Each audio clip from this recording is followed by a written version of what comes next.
Will HS2 go ahead?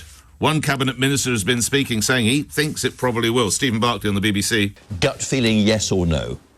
Yes. Doug Thornton is Land and Property Director at was Land and Property Director at HS2, former Land and Property Director, my apologies.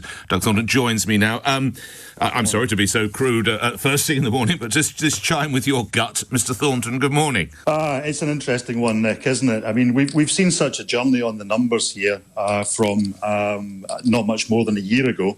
When the chief executive interviewed with me on Panorama, Mark Thurston was saying, no, we're not over budget. I'm not worried about us overspending. I'm confident we have a budget we can stand by. I'm not worried about us overspending.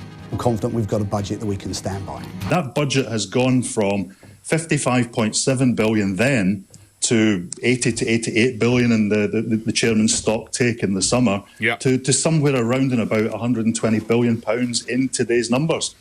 We're now at the equivalent cost. That's a bit higher than the figure I noticed, but go ahead, go on with your point. Certainly, yes, there are vast figures of which we speak. Go ahead, Yeah, I mean, that's the equivalent of the cost of the Apollo space programme in today's money for a benefit-cost ratio of roughly 0.6. Do you think the leaks that we've seen over the previous 7-10 days indicate, as many commentators do, that Boris Johnson is looking to row back? Or are you perhaps that Stephen Barclay is saying that he feels it will go ahead? What do you think is in reality is happening within Number 10? Yeah, well, I mean, formally we're at a stage now where the full business case of HS2 is coming to the fore. The questions that are being asked now of Boris are, can we confidently commit to undertaking this project?